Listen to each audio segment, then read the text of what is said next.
59 batch Shrimad હરે કૃષ્ણ સર્વેને શ્રી શ્રી રાધા ગોવિંદના ચરણોમાં પ્રણામ. આજથી શરૂ થતા આપણા ભગવદ્ ગીતા સમજો 18 દિવસની બેચ 59માં તમારા બધાનું ખૂબ ખૂબ હાર્દિક સ્વાગત કરું છું.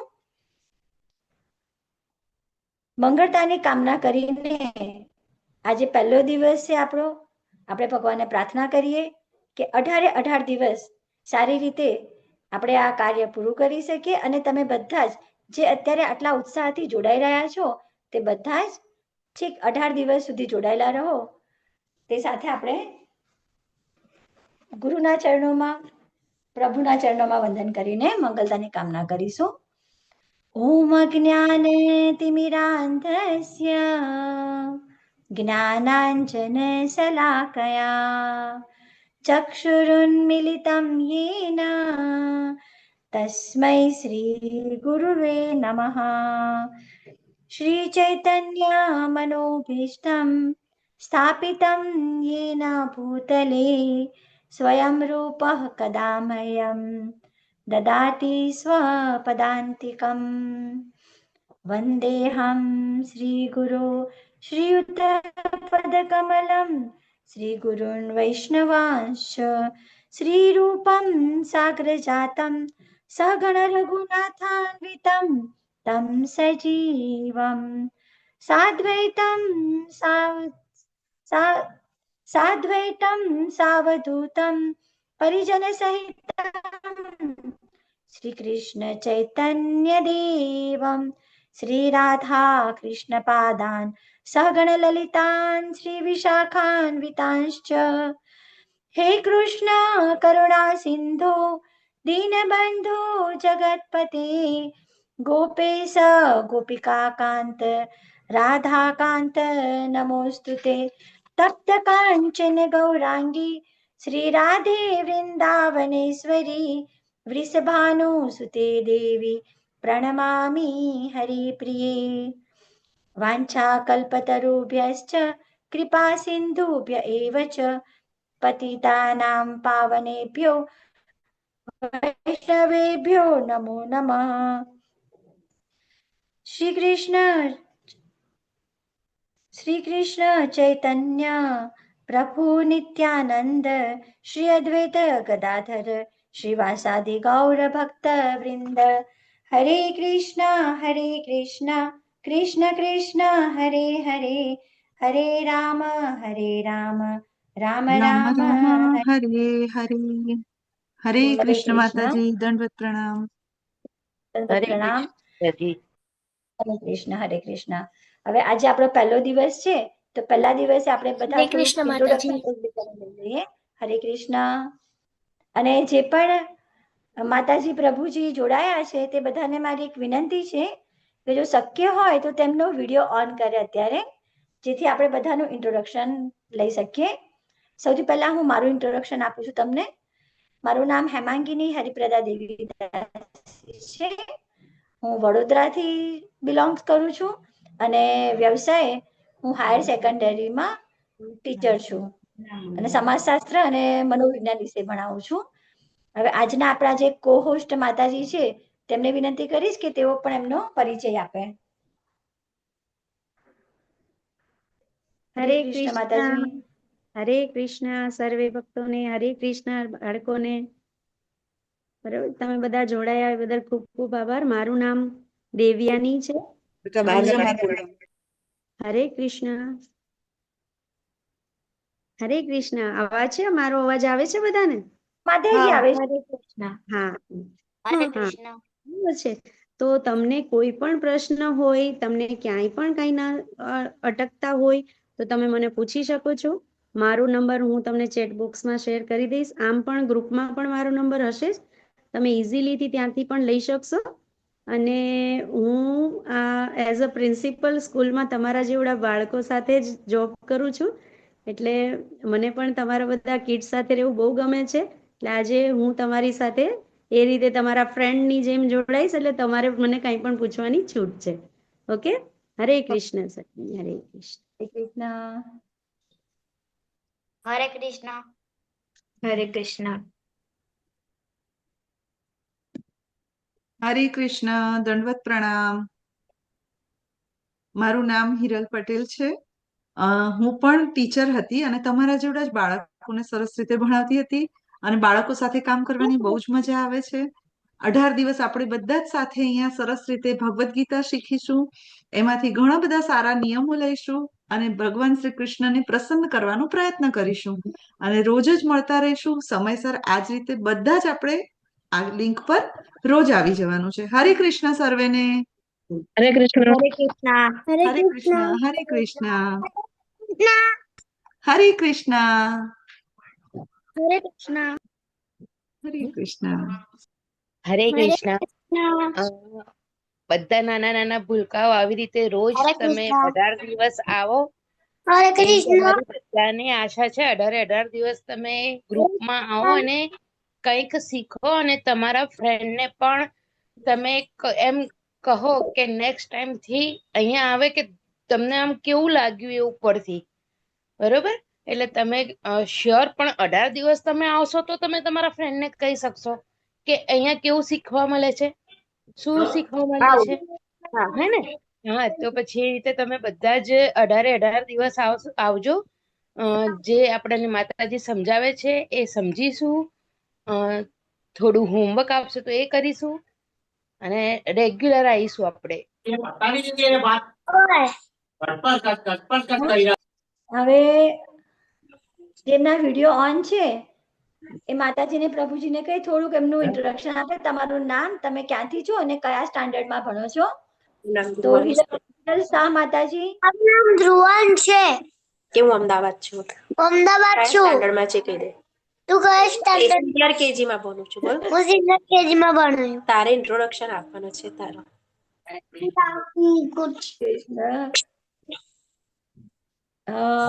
આયુષ પ્રભુજી. હરે કૃષ્ણ. આપનું ઇન્ટ્રોડક્શન આપશો? આયુષ પ્રભુજી. હા મેમ. અગ્રુમ.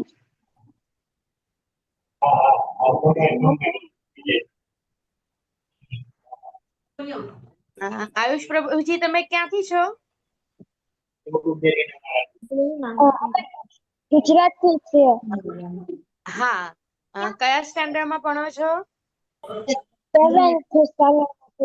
ઇંગ્લિશ મીડિયમ માં તો ઓકે. પછી નેક્સ્ટ કોનો છે? ભૂમિ.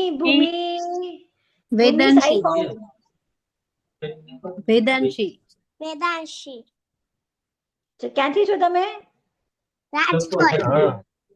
અચ્છા. અને કયા સ્ટાન્ડર્ડમાં છો? યુકેજી. અચ્છા. હરી બોલ. ધર્મિષ્ઠા માતાજી. ધર્મિષ્ઠા માતાજી નો વિડીયો ઓન છે. મારું નામ છત્રોલ એક્ઝામ છે. હું મોરબી થી નાલંદા સ્કૂલમાં 4th સ્ટાન્ડર્ડ. હરી બોલ. શ્રી કૃષ્ણ માતાજી. બોલ. તનિષ્કા શાહ. ક્યાંથી છો? ભરૂચ, ગુજરાત. ગુજરાત. હરી બોલ. હરી બોલ. સ્વર પટેલ પ્રભુજી.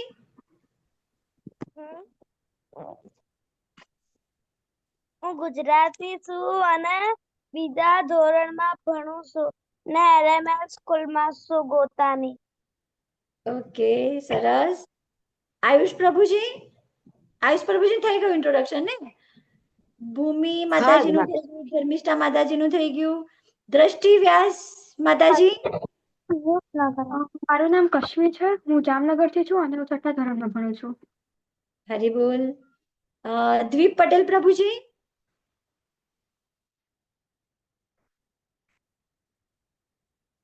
હરે કૃષ્ણ. બોલો. હરે કૃષ્ણ. ક્યાંથી પ્રભુજી? અમે વડોદરા વાઘોડિયા રોડ. અચ્છા. અને સિનિયર કેજી માં ભણે છે. ઓકે, સરસ. જૈનિત દવે પ્રભુજી.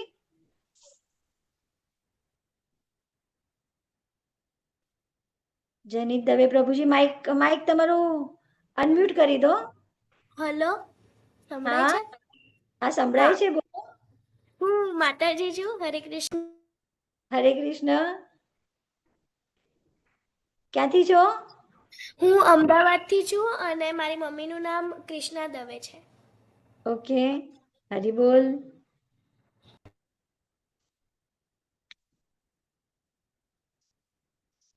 અને હું 6th સ્ટાન્ડર્ડમાં ભણું છું. અચ્છા, હરે કૃષ્ણ. જીવેશ્વર પ્રભુજી, મારામાં રેકોર્ડિંગની રિક્વેસ્ટ આવી છે, તો શું કરવાનું છે મારે? ડિક્લાઇન કરી દેજો માતાજી. ડેની કરી દઉં? હા. ઓકે ઓકે ઓકે, કરી દીધું. હરે કૃષ્ણ. મિહિકા માતાજી.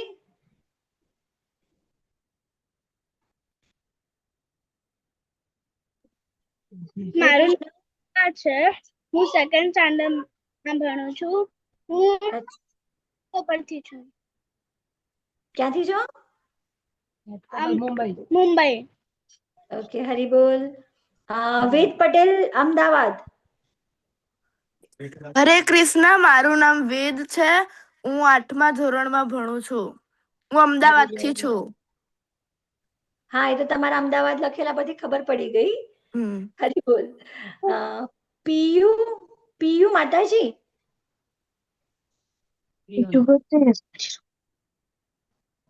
મારું નામ પર્વ છે અને હું 4th સ્ટાન્ડર્ડમાં ભણું છું. હું રાજકોટથી છું. અચ્છા, હવે જો તમારા ઘણાના નામમાં છે ને ખાલી મોબાઈલ જ લખેલું છે. તમે એના પર ટચ કરશો, રીનેમ આવશે. તમે રીનેમ કરશો તો મને તમારું નામ ખબર પડશે. જો ઓલમોસ્ટ તો પ્રયત્ન કર્યો છે બધાને આપણે લેવાના. ખનક માતાજી, આપનું ઇન્ટ્રોડક્શન આપો.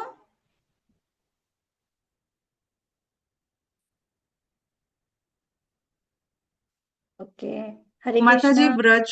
વ્રજ કાનાની છે ને, એમનો હેન્ડ્રેસ છે. અચ્છા, હા બોલો પ્રભુજી. વ્રજ પ્રભુજી બોલો, કઈ કેવું છે? ને એમનો હેન્ડ રેઝ થઈ ગયો, વિડીયો પણ ઓફ થઈ ગયો છે. પછી આ વિવો V2432 વિડીયો ઓન છે.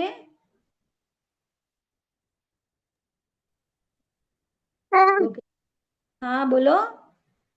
બોલો. રાધે રાધે. હરે રામ હરે કૃષ્ણ. હરે કૃષ્ણ. હરે રામ હરે કૃષ્ણ. નામ શું છે તમારું? જીનલ ગોસ્વામી. રિયાન ગોસ્વામી. કયા સ્ટાન્ડર્ડમાં ભણો છો? 8માં. ઓકે, તો તમારે રીનેમ થતું હોય તો મોબાઈલની જગ્યાએ રીનેમ કરી દો, તો તમારું નામ એક્ઝેક્ટ ખબર પડે અહીંયા. અને હજી એક આવો મોબાઈલ નંબર છે, Xiaomi 23076RN4BI. આપનો ઇન્ટ્રોડક્શન આપશો? તમને વિડીયો પણ ઓફ કરી દીધો છે. ઓકે, ચલો હવે જો કોઈ બાકી રહી જતું હશે તો આપણે આવતીકાલે ફરી ઇન્ટ્રોડક્શન જેનું બાકી રહેશે એનું કરીશું. તમે બધા જ માતાજી પ્રભુજી જોડાયા છો, તમારા બધાનું સ્વાગત છે. અને મને આનંદ થાય છે કે કિડ્સ બેચ મારા માટે પહેલી વખત છે અને આટલા બધા તમે જોડાયા છો એનાથી મને. હરે કૃષ્ણ. હવે આપણે બધા રૂલ્સમાં આમાં એક ખાસ ધ્યાન રાખવાનું છે કે જ્યારે પણ ક્લાસ ચાલતા હોય તો તમારું માઇક ઓફ રાખો, કે જેનાથી ક્લાસમાં કોઈ ડિસ્ટર્બન્સ થાય નહીં. અને તમને કોઈને પણ જો કોઈ ક્વેશ્ચન છે તો તમારી પાસે એક નોટ ને પેન રાખો.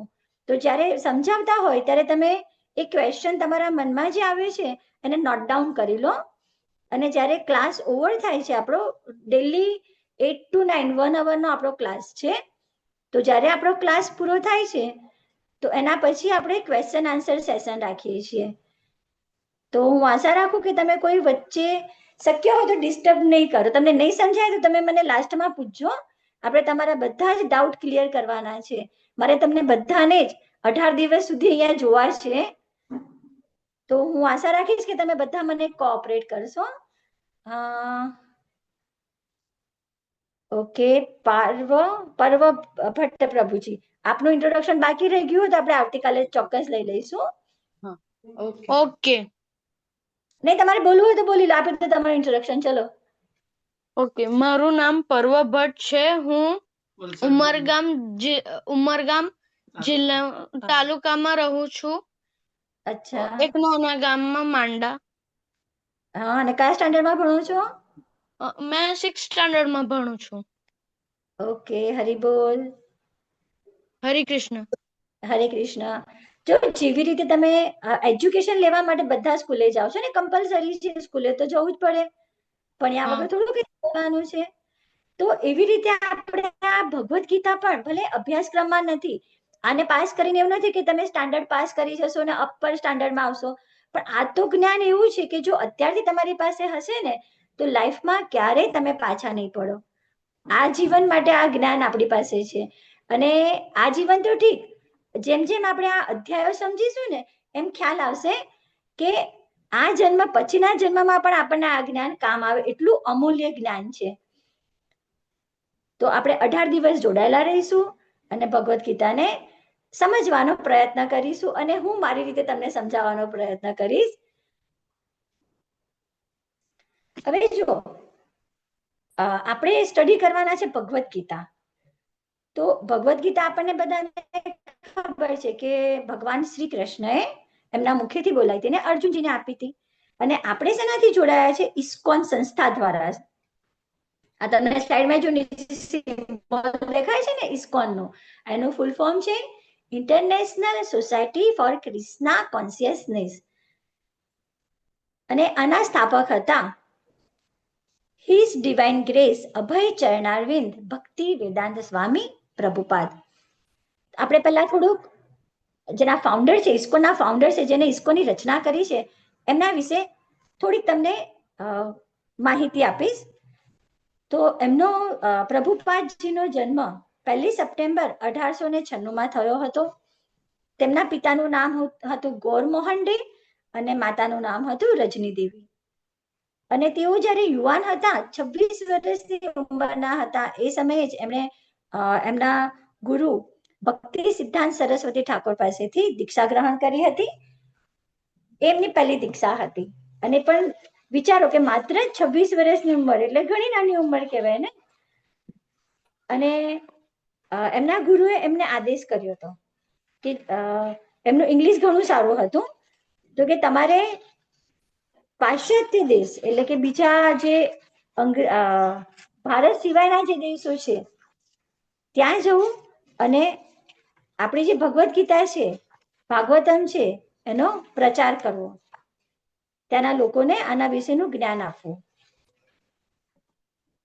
અને પ્રભુપાદજી જ્યારે 70 વર્ષની ઉંમરના થયા, હવે આપણે સમજી શકીએ કે 70 વર્ષની ઉંમર એટલે તો ઘણી મોટી ઉંમર થઈ ને. આપણા ઘરમાં પણ બા દાદા હોય છે, 70 વર્ષ પછી એમની શું પરિસ્થિતિ હોય છે? બહુ પોતાનું કામ ન કરી શકતા હોય, વધારે શ્રમ ન કરી શકતા હોય, કાં તો જો કોઈ બીમારી હોય તો એમની દવાઓ ચાલતી હોય. એટલે જે યંગ હોય ને સ્ટ્રેન્થ હોય છે એવી સ્ટ્રેન્થ આ ઉંમરે ના હોય. છતાંય પ્રભુપાદજી પોતાના ગુરુની આજ્ઞાને માને છે અને 70 વર્ષે ભારતથી યુએસ જાય છે. અને જલવાહક જે કાર્ગો શિપ હતો એમાં એ બેસીને જાય છે. અને ત્યાં ઘણું બધું સ્ટ્રગલ એમણે ભોગવ્યું હતું. એક તો કોઈ ખાસ ત્યાં ઓળખતું હતું નહીં, અજાણી કન્ટ્રીમાં જવું અને ત્યાં જઈને હિપ્પીઓ કે જે ઘણા બધા જે નીચલા લેવલનું જીવન આવે ને એ રીતે જીવતા હતા. એ લોકોને બસ ભોગ વિલાસ, એ નશો કરવો, કોઈ જીવવા માટેનું એમની પાસે સારું ગાઈડન્સ હતું નહીં. અને પ્રભુપાદજી ત્યાં થોમ્કિન્સન પાર્કમાં બેસતા, ત્યાં બેસીને હરે કૃષ્ણનું કીર્તન કરતા અને પોતાના હાથે પ્રસાદમ બનાવી અને એ પ્રસાદમ બધાને ડિસ્ટ્રીબ્યુટ કરતા હતા. અને એ રીતે ત્યાંના લોકોમાં પણ એ ભક્તિ ફેલાવે છે.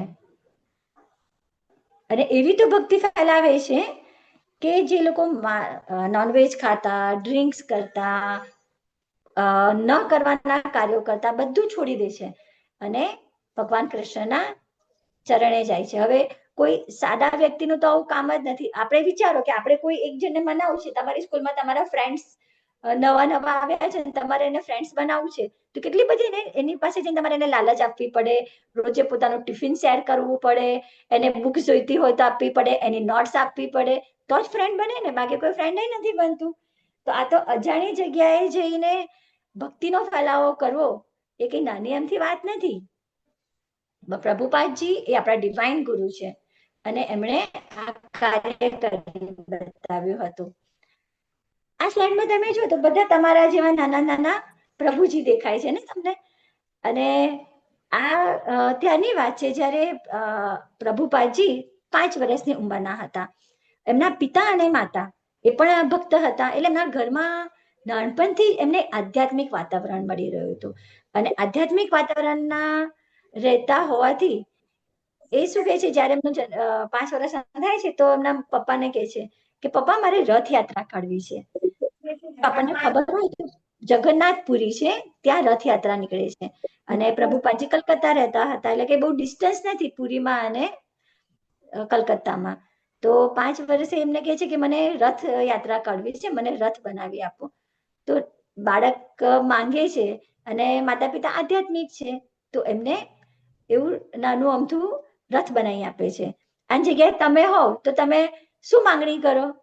નવા ગેજેટ માંગો ને, ઇલેક્ટ્રિક, નવી ગાડી અપાવો કે પછી નવું ટોય અપાવો.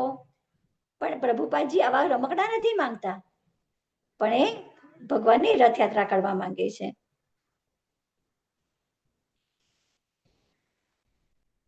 આ પ્રભુપાદજી જ્યારે સંકીર્તન એ આપણને દેખાઈ રહ્યું છે. જો બધા કેટલા ઉત્સાહમાં, કેટલા આનંદથી હરે કૃષ્ણનું સંકીર્તન કરી રહ્યા છે. આપણે જ્યાંથી જોડાયા છીએ ને એ મેંગલોરનું મંદિર છે અને આ ત્યાંના વિગ્રહ છે શ્રી શ્રી રાધા શ્યામ સુંદર.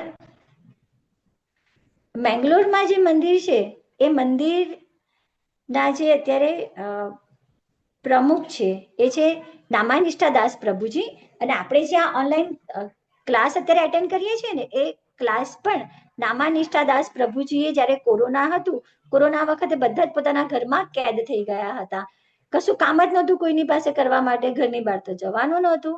તો એમના ગુરુ શ્રી જય પતાકા સ્વામી મહારાજે એમને આજ્ઞા કરી કે તમે એવું કંઈક કરો કે બધા પોતાના સમયનો સદુપયોગ પણ કરી શકે અને કંઈક જ્ઞાન મેળવી શકે. તો નામાનિષ્ઠા દાસ પ્રભુજી પોતે એક એન્જિનિયર છે, બીટેક આઈઆઈટી માંથી એમણે કરેલું છે. અને આ રીતે એમને એમના ગુરુની આજ્ઞાને માની અને ઓનલાઈન ક્લાસ શરૂ કર્યા હતા. તમે વિચારો કે પહેલી બેચ જ્યારે એમણે કરી એ ટાઈમે કોરોના હતું, એટલે આઈ થિંક 2020 ની આસપાસનો સમય. અને અત્યારે આપણે 2056 બેચ જોઈન કરી રહ્યા છે અને એ પણ ફ્રી ઓફ કોસ્ટ. શું મફતમાં મળે છે આપણને? કઈ નહીં મળે ને. દુકાને જાઓ, એક ડેરી મિલ્ક લેવી હોય તો મિનિમમ 10 રૂપિયા આલશો ત્યારે ડેરી મિલ્ક મળે છે. અને આપણે તો આટલું મોટું જ્ઞાન એ પણ ઘરે બેઠા લઈ રહ્યા છીએ. અને અહીંયા આપણને મેંગલોર જે આપણું મંદિર છે શ્રી શ્રી રાધા ગોવિંદનું, એનું એડ્રેસ આપ્યું છે coconut garden, toll gate કટરી, H Mangaluru, કર્ણાટકમાં આવેલું છે. અને એ મંદિર હજી નિર્માણ તો થઈ ગયું છે પણ હજી નવું નવું ત્યાં બંધાઈ રહ્યું છે અને ઘણી વિશાળ જગ્યામાં બંધાઈ રહ્યું છે. તો કોઈક વખત જો કર્ણાટક જવાનું થાય ને તો ચોક્કસ તમે આ મંદિર દર્શન કરવા જજો. બહુ જ સરસ મંદિર છે. આ સ્લાઇડમાં પહેલા આપણને જો પ્રભુપાદજી દેખાય છે, પછી પ્રભુપાદજીએ એમના નીચે 5000 શિષ્યો કર્યા હતા. એમાંના એક હતા જય પતાકા સ્વામી મહારાજ. જય પતાકા સ્વામી મહારાજ જે મિડલમાં ફોટો આપણને દેખાય છે તે છે. તેઓ પોતે અમેરિકન છે અને જ્યારે યંગ હતા ત્યારે જ તેઓ પ્રભુપાદજીના વ્યક્તિત્વથી અંજાઈ ગયા હતા અને પોતે બ્રહ્મચારી હતા. એમણે લગ્ન નથી કરેલા, બ્રહ્મચારી હતા અને ઇસ્કોનમાં જોડાઈ ગયા. અને પછી તો એમને અહીંયા માયાપુરમાં આવ્યા અને માયાપુરને ઘણું બધું ડેવલપ કર્યું છે. અને હાલમાં પણ જય પતાકા સ્વામી મહારાજ માયાપુરમાં જ છે અને નામાનિષ્ઠા દાસ પ્રભુજી એ એમના શિષ્ય છે. એટલે આપણે અહીંયા એક જે ગુરુ શિષ્ય પરંપરા છે તે જણાઈ આવે છે. અને કૃષ્ણ ભગવાને પણ એ જ કીધું છે કે ગુરુ શિષ્ય પરંપરામાં જે આપણને જ્ઞાન મળે છે એ જ જ્ઞાન આપણે લેવાનું છે, તો એ ઓથેન્ટિક જ્ઞાન થશે ને. અહીંયા આપણે આજે શું જોવાનું છે? Bhagavad Gita for children. તમે આ સ્લાઇડમાં જોઈ શકો છો શું લખ્યું છે? કોઈ હેન્ડ રેઝ કરીને મને કહો તો શું લખેલું દેખાય છે તમને? હરે કૃષ્ણ માતાજી. હરે કૃષ્ણ. એમને જરાક કરવા માટેનું જે છે ને કે અહીંયા લખેલું છે ને હાર્ટ શેપ, એમાં દબાવો એટલે કે તમને હેન્ડ રેઝ કરી શકશો. એકવાર જરા કહી દેજો કોઈને. હા, પાર્ટિસિપન્ટને ને. હા માતાજી. હરે કૃષ્ણ. જો તમારા અહીંયા મોર નો ઓપ્શન હશે ને એમાં રેઝ હેન્ડ આવશે, એટલે એને ટચ કરશો તો તમારો હાથ, તમારો hand raise digital hand raise થશે. વીર પ્રભુજી. હરે કૃષ્ણ માતાજી.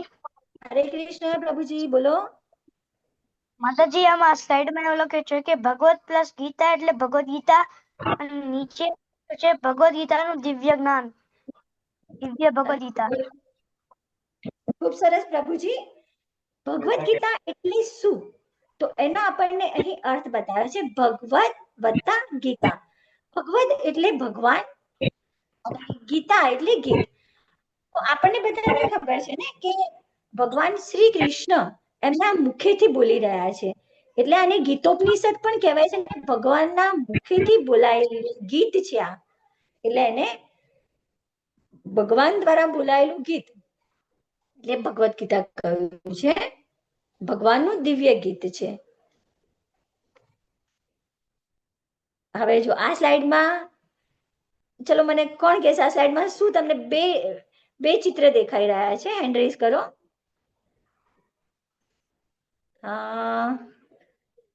દવે, જેની દવે. માતાજી, આમાં એવું કહે છે કે એ જે માણસ છે એવું માંગે છે ભગવાન કૃપા કરી મારી સાથે વાત કરો, અને ભગવાન અને નીચેના સ્લાઇડમાં જે છોકરો છે એને ગીતા આપે છે. હરી બોલ. ખૂબ સરસ. હવે જો આપણે ભગવાન પાસે ક્યારે જઈએ છીએ? બે જ વસ્તુ હોય આપણી પાસે. એક તો કાં તો આપણની કોઈ ડિમાન્ડ છે કે મારે આ જોઈએ છે, જેમ કે પરીક્ષા નજીક આવતી હોય ને આપણને ટેન્શન આવી જાય એકદમ, ત્યારે આપણે ભગવાન પાસે જઈએ. કેમ? વાંચ્યું નથી, કે ભગવાન મને પાસ કરી દેજો તો હું તમને, આપણે પછી ઓફર આપીએ ને ભગવાનને કે હું તમને 11 રૂપિયા ધરાઈશ, શ્રીફળ ધરાઈશ, વોટ એવર, ગમે તે આપણે બાર્ગેનિંગ કરીએ ભગવાન સાથે. ભગવાન મને આટલું આપી દો. એક તો આપણને કઈ જોઈતું હોય ત્યારે આપણે જઈએ ભગવાન પાસે, અથવા જ્યારે આપણે બહુ જ દુઃખી થઈ જઈએ, જ્યારે કશું જ નથી મળતું, ત્યારે આપણે ભગવાન પાસે રડવા બેસીએ છીએ કે ભગવાન મેં તો ખાલી આટલું માંગ્યું, તે મને આટલું નહીં આપ્યું, આવું કેમ કર્યું તે મારી સાથે? તો એવી જ રીતે આ વ્યક્તિ ભગવાન પાસે જાય છે અને કહે છે ભગવાન કૃપા કરીને તમે મારી સાથે વાત કરો. હવે આપણે બધા જો ભગવાનમાં માનીએ છીએ ત્યારે જ અત્યારે અહીંયા આપણે બધા જોડાયા છીએ ને. બાકી તો તમારી ઉંમર શું છે અત્યારે? હરવા ફરવાની, મોબાઈલમાં ગેમો રમવાની, છતાંય તમે કેટલા ડાયા છો. બધા જ પ્રભુજી માતાજી એટલા ડાયા છો કે અત્યારે તમે આ તમારો 1 કલાકનો સમય તમે ભગવદ ગીતા માટે આપી રહ્યા છો. અને સમયનું દાન એ બહુ જ મહામૂલ્ય છે. રૂપિયાનું દાન એટલું મહત્વનું નથી જેટલું સમયનું દાન છે. તો ભગવાન સાથે વાત કરવા માટે ભગવાન શું આપી રહ્યા છે? ભગવદ ગીતા. શા માટે ભગવદ ગીતા આપી રહ્યા છે? કેમ કે એ એમના મુખેથી બોલાયેલી છે અને એની અંદર આપણે કઈ રીતે આપણું જીવન જીવવું એ બધી માહિતી આપી છે. જોઈએ આપણે આગળ. હવે જુઓ, તમે કોઈ વસ્તુ બજારમાંથી લાવો છો, સપોઝ કે મોબાઈલ લાવ્યા, કાં તો પછી કોઈ તમારું ઇલેક્ટ્રિક તમે રમકડું લાવ્યા, તો એની સાથે છે ને એક નાની અમથી બુકલેટ આવતી હોય છે. એ બુકલેટ તમે ખોલો તો એની અંદર શું બતાવશે કે આ જે ઇન્સ્ટ્રુમેન્ટ તમે ખરીદીને લાવ્યા છો તો એમાં કયા કયા ફંક્શન છે, કઈ કી છે એની અંદર. ઇન શોર્ટ, એ જે ટોય છે, ઇલેક્ટ્રિક ગેજેટ છે, એને કઈ રીતે વાપરવું, હાઉ ટુ યુઝ ઇટ, એ આપણને મેન્યુઅલમાં આપ્યું છે.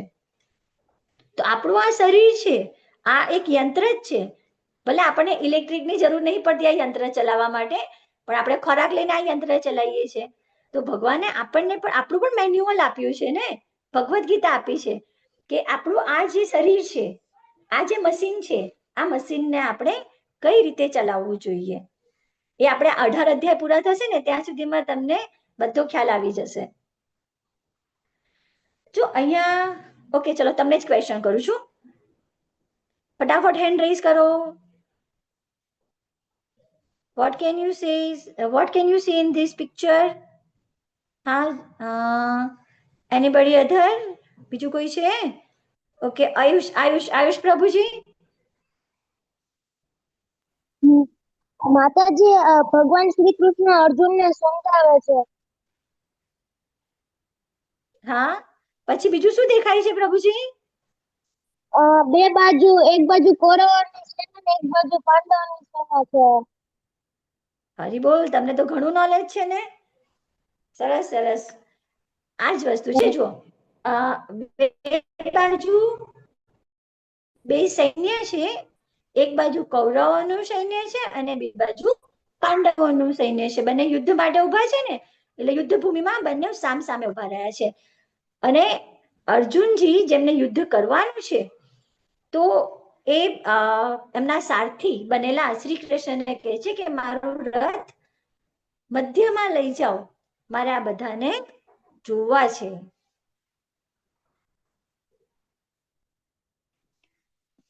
તો જ્યારે અર્જુનજી વચ્ચે આવે છે અને બધી સેનાને જોવે, સેનાની સાથે એમના જે બધા પ્રિયજનો હતા, એમના ગુરુ છે, ભીષ્મ પિતામહ છે કે જેના ખોળામાં ઉછરીને અર્જુનજી મોટા થયા છે, એમના ગુરુ છે, એમના બધા કઝિન ભાઈઓ છે, બધાને જોઈને થોડાક દ્વિધામાં આવી જાય છે અને કન્ફ્યુઝ થઈ જાય છે. જો તમે લોકો પણ જ્યારે કન્ફ્યુઝ થાવ, શું કરવું શું નહીં કરવું ખબર નથી પડતી, ડરી જાઓ છો, ત્યારે તમારા મમ્મી પપ્પા પાસે જાઓ છો ને, ખાસ તો મમ્મી પાસે દોડી જતા હોવ છો, મમ્મી મને આ વસ્તુની બીક લાગી રહી છે, હું શું કરું, મને કઈ ખબર પડતી નથી.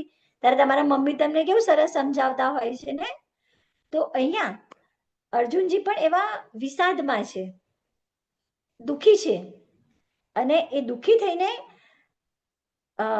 કૃષ્ણ ભગવાનને કહી રહ્યા છે કે ભગવાન મારી પર કૃપા કરો, મને સમજાવો. એટલે આ જે આપણે 1 થી 18 અધ્યાય છે ને, એ ખાલી એક જણ બોલી નથી રહ્યો. કૃષ્ણ ભગવાન ખાલી એક જ બાજુથી બોલ નથી કરતા, પણ અર્જુનના પ્રશ્ન છે અને સામે ભગવાન કૃષ્ણના ઉત્તર છે. એટલે ક્વેશ્ચન આન્સર એ રીતે આખી ભગવદ્ ગીતા છે. ઓકે, અહીંયા તમને પાર્થ અને સારથી લખેલું દેખાય છે? તો કોઈ મને એક્સપ્લેનેશન આપશે કે બંનેનો મતલબ શું છે? જો તમે જાણતા હોય તો. ઓકે, વીર પ્રભુજી. હા, વીર પ્રભુજી બોલો, ફર્સ્ટ તમારો હેન્ડ રેઝ હતો. માતાજી, આ પાર્થ સારથી નો મતલબ એટલો થાય કે પાર્થ સારથી એટલે ભગવાન કૃષ્ણ જે આખા યુદ્ધમાં અર્જુનનો રથ ચલાવે છે.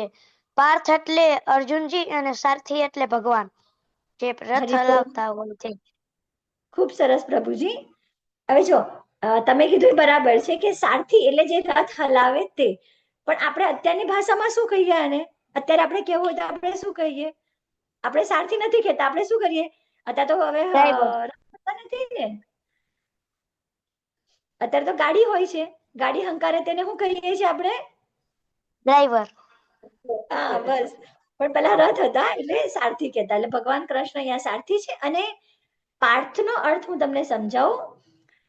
જે અર્જુનજી છે ને, તેમની માતા હતા અને એમનો જે વંશ હતો ને એ પૃથા.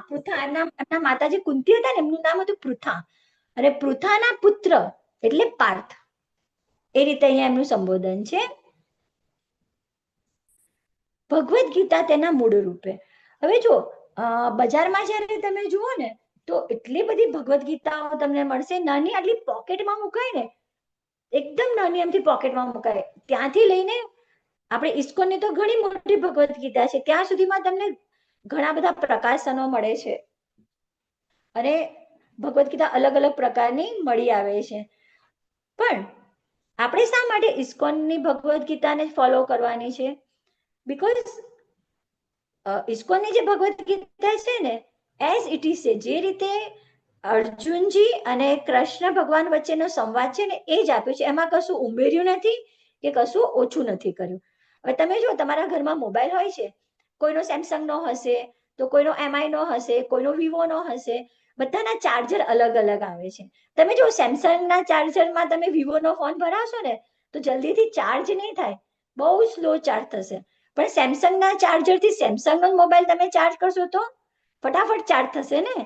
તો એવું જ છે, ભગવદ્ ગીતા તો ઘણી બધી છે, પણ આપણે જ્યારે ભગવદ્ ગીતા તેના મૂળ સ્વરૂપે જાણીએ છીએ તો આપણે પણ ફટાફટ ચાર્જ થઈએ છીએ, એનાથી આપણું નોલેજ પણ જલ્દી ઇન્ક્રીઝ થાય છે. હવે જો ગીતા છે ને કંઈક નાનું પુસ્તક નથી. તમને કહું જો રામાયણ સોરી મહાભારત થયા ઓછામાં ઓછા 5 વર્ષ તો થઈ ગયા છે, 5000ની ઉપર થયા છે. તો હવે ત્યારથી આટલા વર્ષોમાં આ સંવાદ આવો ને આવો જળવાઈ રહ્યો છે. અને કઈ રીતે આવ્યો છે? તો ગુરુ શિષ્ય પરંપરા દ્વારા.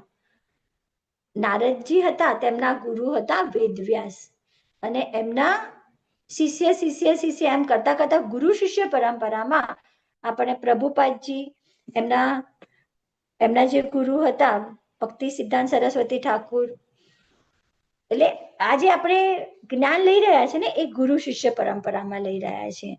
એટલે ગુરુ શિષ્ય પરંપરામાં જ્યારે જ્ઞાન હોય ને તો એકદમ ઓથેન્ટિક હોય છે. આ સ્લાઇડમાં તમે શું જોવો છો? શું દેખાઈ રહ્યું છે? જે તમને સમજ પડે એ બોલો, કોઈ તમને નપાસ નથી કરવાનું. હા પર્વ પ્રભુજી, તમારો હેન્ડ રેઝ હતો ફર્સ્ટ. આમાં છે ને એક છોકરો ઝાડ પર ચડીને છે ને કોઈ ફળ તોડી રહ્યો છે. જી બરાબર છે. પછી ને એક છોકરી એ ફળને બધા ભેગા કરીને હાથમાં પકડી રહી છે. અચ્છા બરાબર છે. હવે જુઓ, આપણે જ્યારે કોઈ ઝાડ પરથી ફળ લેવું હોય તો એક તો એને તમે પથ્થર મારીને લઈ શકશો. પથ્થર મારીને ફળ લઈએ તો સીધું સીધું હાથમાં આવે? નહીં આવે ને.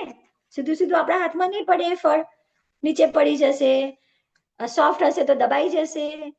પણ અહીંયા આઈડિયા શું કર્યો છે કે એક જણ ઝાડ પર ચડ્યું છે, એ ફ્રૂટ તોડીને નીચે આપે છે અને નીચે રહેલું બાસ્કેટની અંદર ફ્રૂટ ભેગા કરે છે કે જેનાથી બધા જ ફ્રૂટ સારી રીતે મળી જાય અને ખાઈ શકાય. તો અહીં બતાવવાનો અર્થ એ જ છે કે આ જે સિસ્ટમેટિક આપણે આ જ્ઞાન લઈ રહ્યા છે ને, એ સિસ્ટમેટિક જ્ઞાન અહીંયા સમજાયું છે કે નીચે જુઓ, તમને 5 અહીંયા આ ફોટામાં 5 વ્યક્તિ દેખાઈ રહ્યા છે, બરાબર?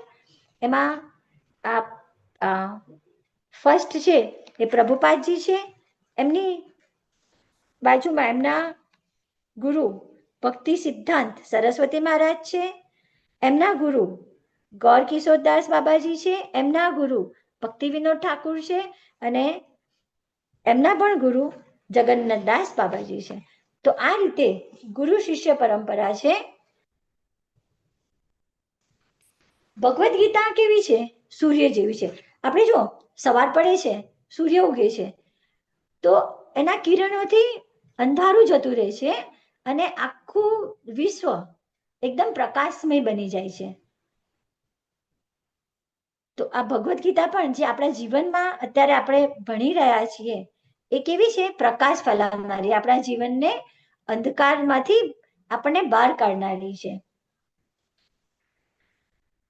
મહાભારત. હવે અહીંયા આપણે એક પરિવારનું વૃક્ષ જોઈએ. વ્યાસદેવજી, એમના વ્યાસદેવજીના પુત્ર હતા ધૃતરાષ્ટ્ર, પાંડુ અને વિદુર. ધૃતરાષ્ટ્રજીના જે પુત્રો થયા એ હતા કૌરવો. કૌરવો કેટલા હતા?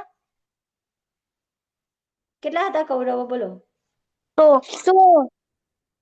100, રાઈટ? અને પાંડુ રાજાના જે પુત્રો હતા એ હતા પાંડવો. અને પાંડવો કેટલા હતા? 5. Okay, right. હવે આર્યસિંહ, તમે મને જણાવો કે જે 5 પાંડવો હતા એમના નામ શું હતા? યુધિષ્ઠિર, અર્જુન, ભીમ, નકુલ અને સહદેવ. હરી બોલ. ખૂબ સરસ પ્રભુજી, સારું એવું નોલેજ હો તમને બધાને. જો મને ના આવડે તો મને સમજાવજો. હા. હરે કૃષ્ણ.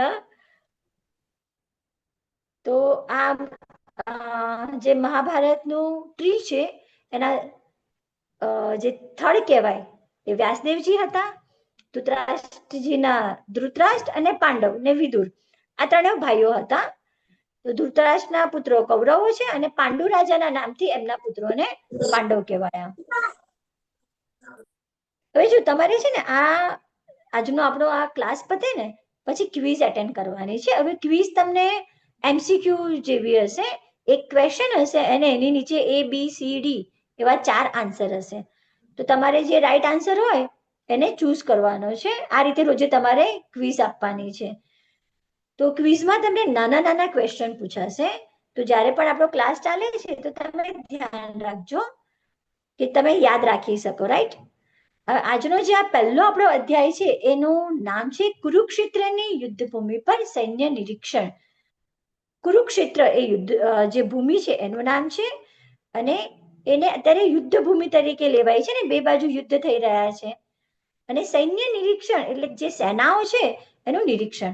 અને બીજું નામ છે આનું અર્જુન વિષાદ યોગ. વિષાદ એટલે શું? દુઃખ. અહીંયા અર્જુનજી પોતાનું દુઃખ વ્યક્ત કરી રહ્યા છે. એટલે આ અધ્યાયને કુરુક્ષેત્રની યુદ્ધભૂમિ પર સૈન્ય નિરીક્ષણ પણ કહેવાય છે અને અર્જુન વિષાદ યોગ તરીકે પણ આને કહેવાય છે. જો કોઈની પરીક્ષા કરવી હોય ને તો પહેલા એને એ પૂછવાનું. તમે તમારા સ્કૂલમાં જે લોકોને ભગવદ્ ગીતા ખબર છે ને એને પૂછજો કે ભગવદ્ ગીતામાં કેટલા શ્લોક છે? 700. રાઈટ. 700 માંથી આપણે ભાગ પાડવાના છે. સૌથી વધારે કોના તમને અહીંયા શ્લોક લખેલા દેખાય છે? ભગવાન શ્રી કૃષ્ણના. કેટલા છે શ્રી કૃષ્ણના? 574. સૌથી વધારે ભગવાન કૃષ્ણના આપણને અહીંયા શ્લોકો દેખાય છે. પછી અર્જુનજીના 84, સંજયજીના 41 અને ધૃતરાષ્ટ્ર એનો માત્ર એક જ શ્લોક છે ને એ પણ પહેલા અધ્યાયનો પહેલો શ્લોક. આપણે જે 18 દિવસમાં ભગવદ્ ગીતા સમજીશું ને એમાં આ 5 ટોપિક આપણે જોવાના છે. પહેલું તો ભગવાન કોણ છે, કઈ રીતે આપણે ભગવાનને જાણી શકાય છે. સેકન્ડ, જીવ એટલે આપણે બધા, આપણે જે સજીવો છીએ ને એમાં બધા જ આવી જાય. પશુ, પક્ષી, વૃક્ષ, આપણે મનુષ્ય, જેનામાં પણ જીવ છે એ બધા જીવ. પ્રકૃતિ એટલે નેચર, કુદરત. કર્મ, આપણે જે ક્રિયા કરીએ છીએ એ બધી અલગ અલગ પ્રકારની છે. કર્મ અને કાળ એટલે સમય.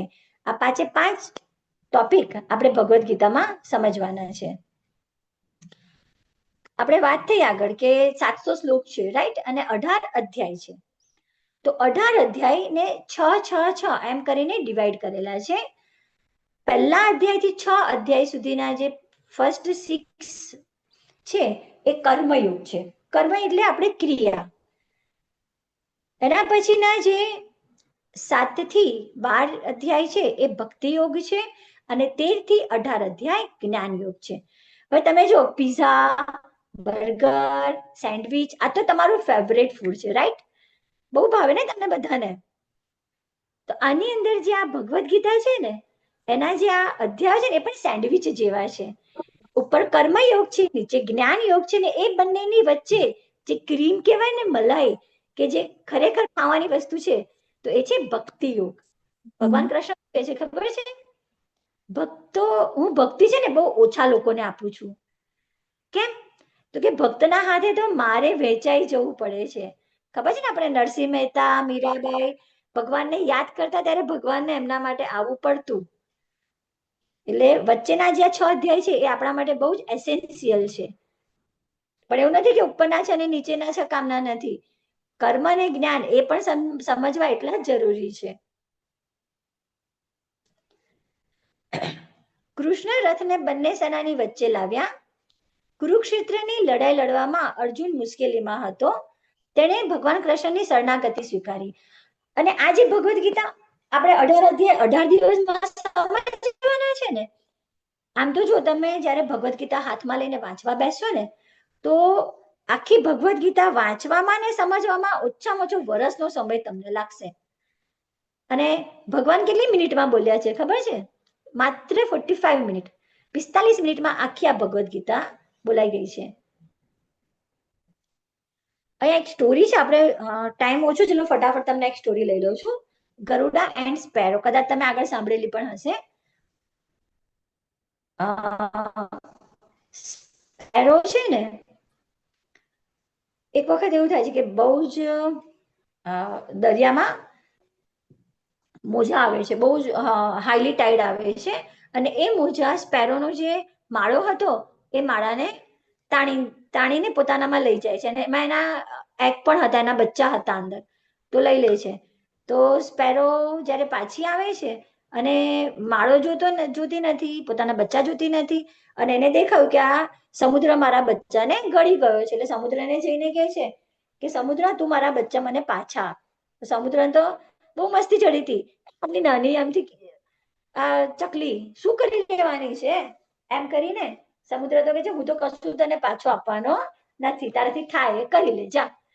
તો પછી ચકલી એક પ્રણ લે છે, દરિયાને ધમકી આપે છે કે તું જો મારા બચ્ચા નહીં આપે ને તો હું તારું બધું પાણી ખલાસ કરી નાખીશ. તો દરિયો હસવા માંડે છે, આટલી એમથી ચકલી, શું તાકાત છે તારી કે તું મારું પાણી ખલાસ કરી નાખે? ચકલીએ તો ચાલુ કર્યું, ચાંચ નાની એમથી ચકલી, નાની એમથી ચાંચ, ટીપુ ટીપુ પાણી લે અને દૂર જઈને પાણી કાઢે, ટીપુ પાણી લે, દૂર જઈને પાણી કાઢે. હવે બીજા બધા પક્ષીઓ હતા ને બધા જોઈ રહ્યા હતા, એની મદદે આવે છે, એ લોકો પણ મંડી પડે છે. એ પણ ચકલીને સાથ આપવા માટે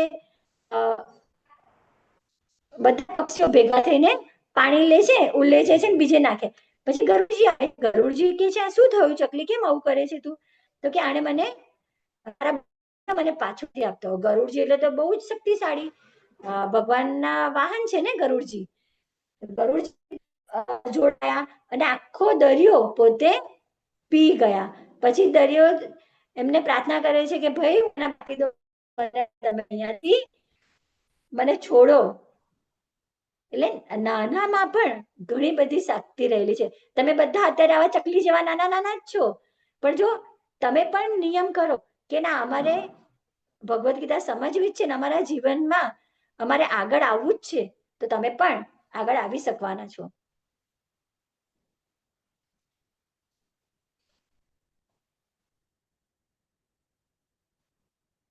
આ તમને કહ્યું અર્જુન વિષાદ્યો. ઓકે, ચલો હવે આ પિક્ચરમાં તમને શું દેખાય છે? 3 વ્યક્તિ છે, તમારે એને આઈડેન્ટિફાઈ કરવાના છે. એ 3 વ્યક્તિ કોણ છે?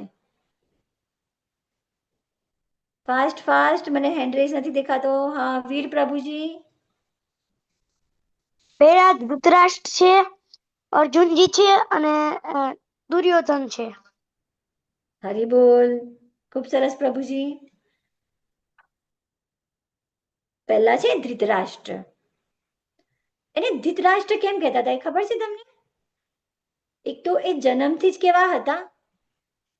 આંધળા હતા ને, એમને દેખાતું નહોતું.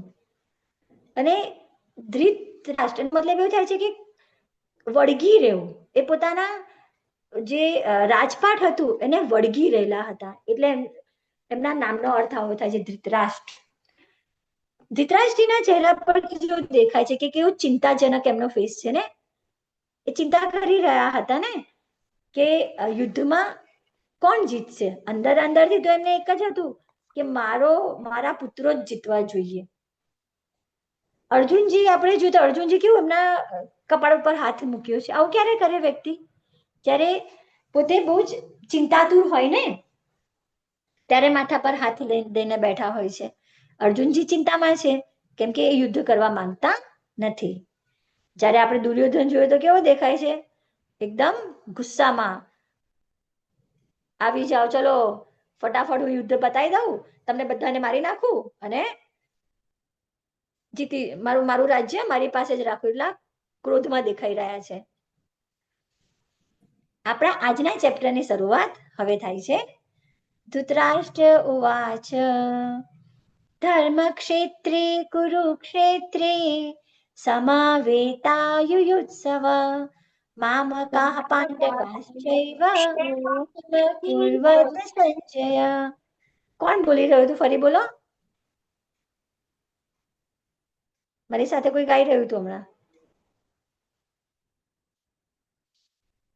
ઓકે, તો આ એક જ શ્લોક એવો છે કે જે ધૃતરાષ્ટ્રજી બોલે છે, જે આપણા પહેલા અધ્યાયનો પહેલો શ્લોક છે. એમાં એ પૂછી શું રહ્યા છે? સંજય એમના સારથી હતા અને ધૃતરાષ્ટ્રજી જાતે તો યુદ્ધ ભૂમિમાં જઈ નતા શકવાના, બીકોઝ એ બ્લાઇન્ડ હતા. એટલે સંજયજીને વેદવ્યાસજી એવી દ્રષ્ટિ આપે છે કે એ બેઠા બેઠા યુદ્ધ ભૂમિને લાઈવ જોઈ શકે. અત્યારે કેવું આપણે ટીવીમાં લાઈવ જોઈએ છે, મોબાઈલમાં લાઈવ જોઈએ છે, મેચ આવતી હોય કે કોઈ પણ પ્રોગ્રામ આપણે લાઈવ ત્યાં તો નથી, આપણા મોબાઈલથી ટીવીથી આપણે જોઈએ છે ને. તો એવી સંજયજીને દ્રષ્ટિ આપેલી હતી કે એ બેઠા બેઠા યુદ્ધ ભૂમિમાં શું ચાલી રહ્યું છે એનો લાઈવ ટેલિકાસ્ટ જોઈ શકતા અને જોઈને દુર્યોધનને ધૃતરાષ્ટ્રજીને કહેતા. એટલે ધૃતરાષ્ટ્ર કહે છે, હે સંજય, તીર્થભૂમિ કઈ છે? કુરુક્ષેત્ર. એટલે કુરુક્ષેત્રમાં યુદ્ધ કરવાની ઈચ્છાથી એકત્ર થયેલા મારા અને પાંડુના, જો પાંડુ કોણ છે? એમના ભાઈ છે, છતાં પણ જુદું પાડે છે. પાંડુના પુત્રોને પોતાના પુત્ર નથી કહી રહ્યા, પણ શું કહી રહ્યા છે?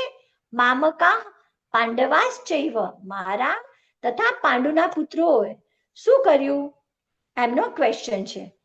જો આ રીતે સંજય બેઠા છે અને ધૃતરાષ્ટ્ર છે. હવે ધૃતરાષ્ટ્ર શું કર્યું? મારું અને તારું, પાંડવોનું, એમ કરીને જુદું પાડ્યું. તમે જો દૂધ હોય, દૂધમાં જ્યારે લીંબુ નાખવામાં આવે ત્યારે દૂધ ફાટી જાય છે ને. ફાટે એટલે શું થાય? જુદું પડી જાય છે ને, અલગ પડી જાય છે. એમાં દૂધના તત્વો નથી રહેતા, પછી પનીર બની જાય છે. તો અહીંયા પણ ધૃતરાષ્ટ્ર બંને વસ્તુને જુદી પાડી રહ્યા છે, પોતાના નથી ગણી રહ્યા. ઓકે, ચલો. અહીંયા દુર્યોધન તો છે, પણ સામે બીજું કોણ બેસેલું દેખાય છે? કોણ છે? હરે કૃષ્ણ.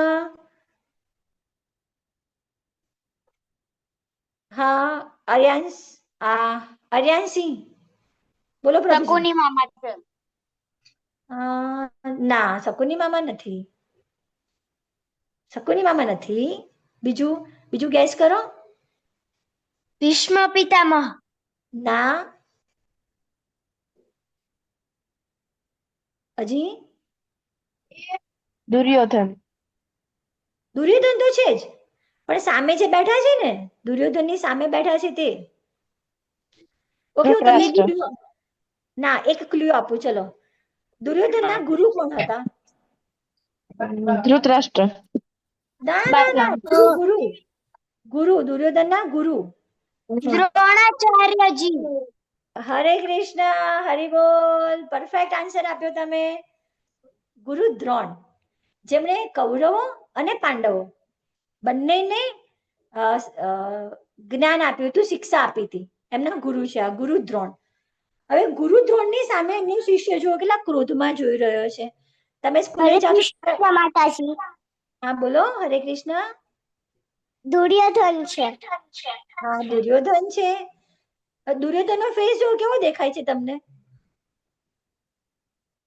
ગુસ્સાવાળો. હા, ગુસ્સાવાળો. જો આંખો મોટી મોટી છે, મોઢું કેટલું મોટું કર્યું છે, ને એ પણ કોની સામે કર્યું છે? એના ગુરુ સામે.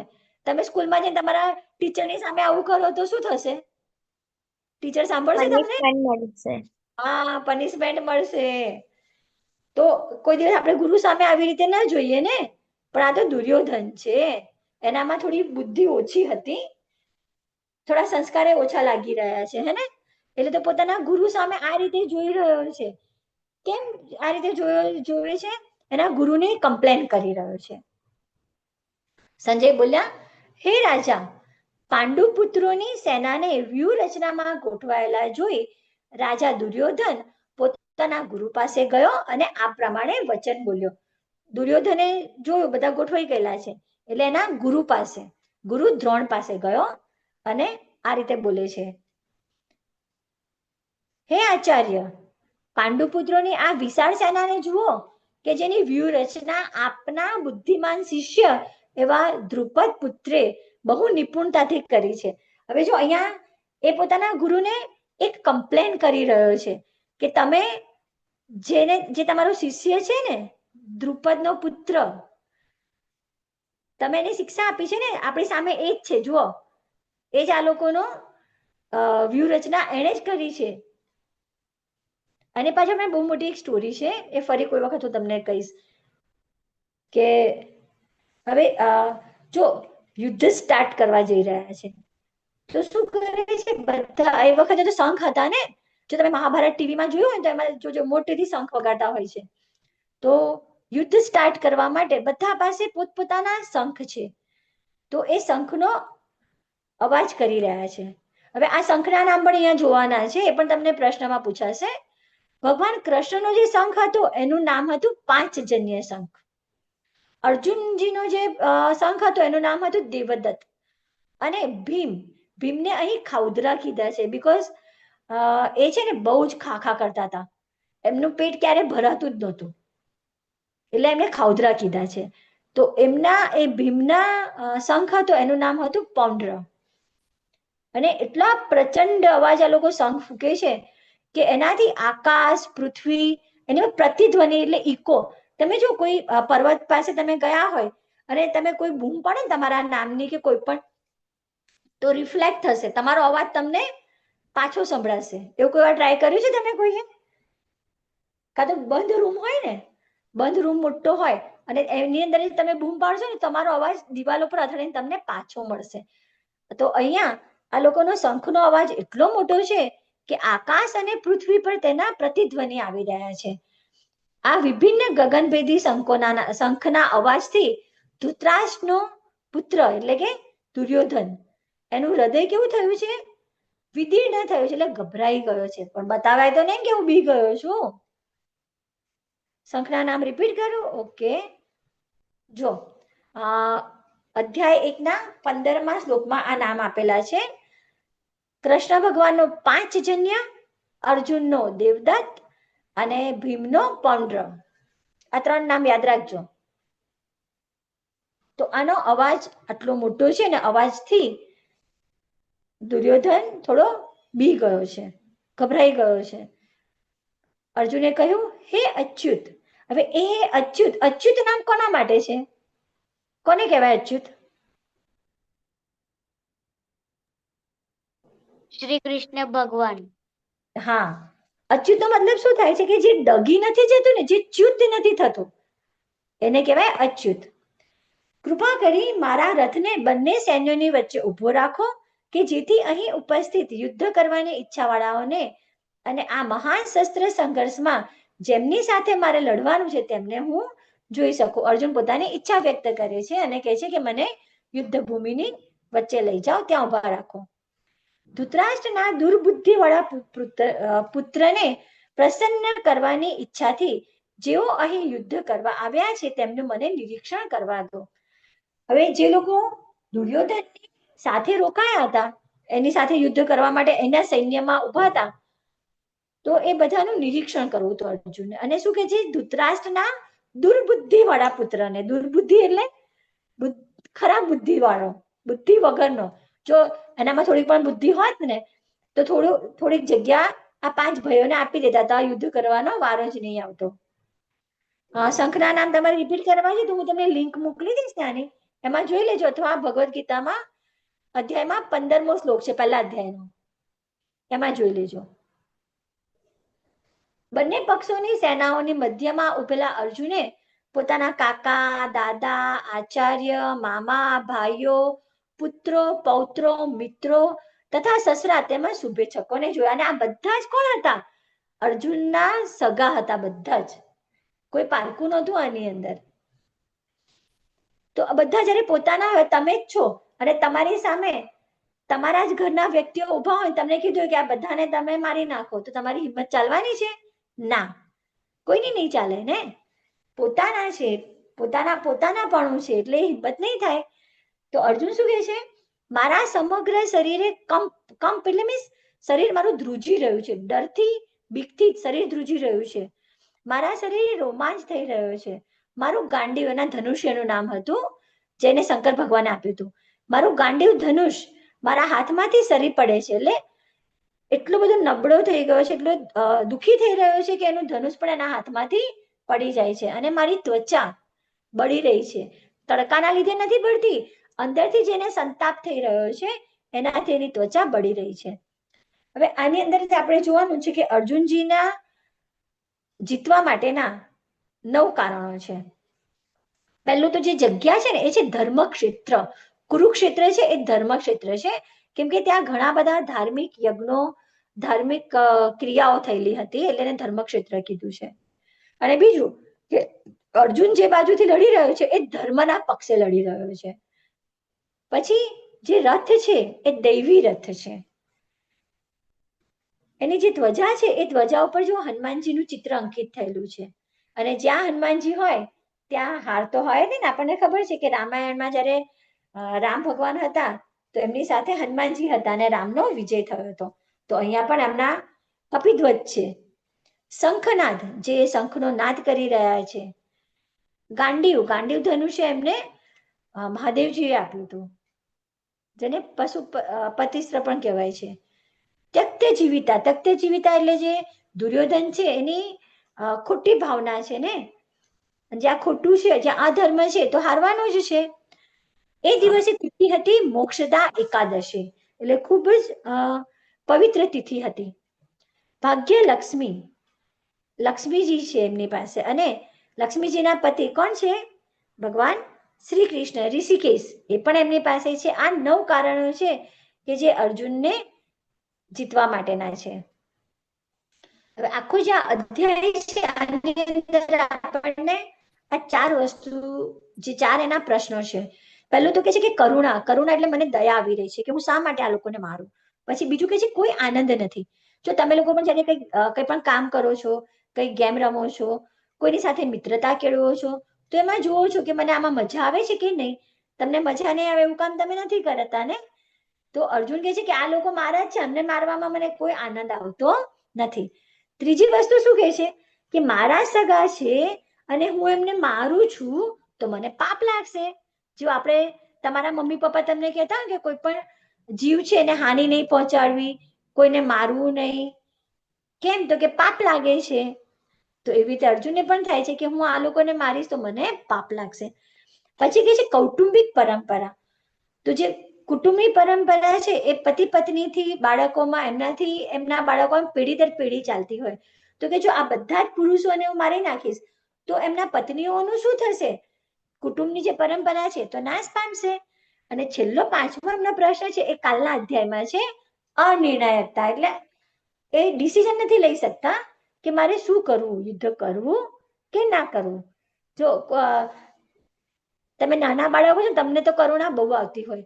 કોઈની પાસે કશું ના હોય, કાં તો રસ્તામાં આવો ભિખારી કોઈ તમને દેખાય તો કેટલી તમને દયા આવી જાય.